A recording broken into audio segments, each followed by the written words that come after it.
உன் பிலீஃப் யார் மேல இருக்கு? the greatest power அவர் யாரா இருக்கார்? நம்முடைய தேவனாக இருக்கிறார். ஓம் ப்ராமிஸ், நீ எதை கேட்க விரும்புறியோ it is given as a promise in the book. the holy bible அது என்னவா கொடுத்திருக்கு? வாக்குத்தத்தமாக, blessing word ஆக, நீ எப்படி கேட்கணும் என்பதை கற்றுக் கொடுக்கிற ஒரு வார்த்தையாக நமக்கு அது கொடுக்கப்பட்டிருக்கு. அப்போ வேதம் சொல்லுது, அவர் சொல்லாகும் அவர் கட்டளை இருக்கும். so no doubt. so promise மேல நீங்க டவுட்ஃபுல்லா இருக்கீங்க. நான் எப்படி டவுட்ஃபுல்லா இருக்கீங்க? நீங்க தான் ப்ராமிஸை டவுட் பண்ணல. so Christ promise is doubtless promise, but the promise inherit, அதை சுதந்திரிக்கிற நீங்க யாராவா இருக்கீங்க? சந்தேகத்துக்குரிய நபரா இருக்கீங்க.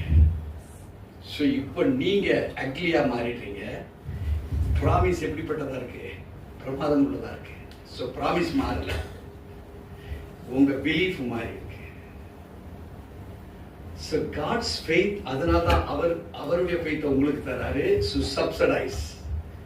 நீங்க ஒரு 49% உங்க faith இருக்குன்னா 51 யார் தரதா இருக்காரு? அவர் உங்களுக்கு தரதா இருக்காரு.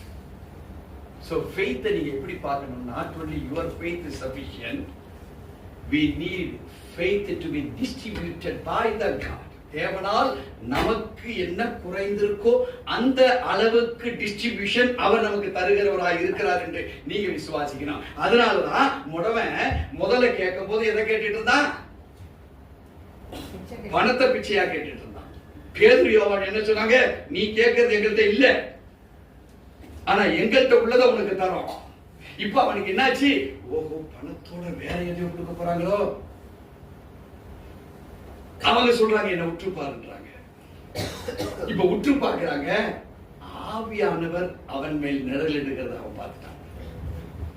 so the shadow, வலது பக்கத்தில் நான் உனக்கு நிழலா இருக்கிறேன்னு சொல்லி சங்கீதம் 121:4 பார்க்கிறோம். இப்போ அந்த ஷேடோவை அவன் பார்த்துட்டான். பார்த்த உடனே கான்செப்ட் இப்ப என்னாச்சு? 100% தேவனுடைய விசுவாசம் உள்ள இறங்கிடுச்சு.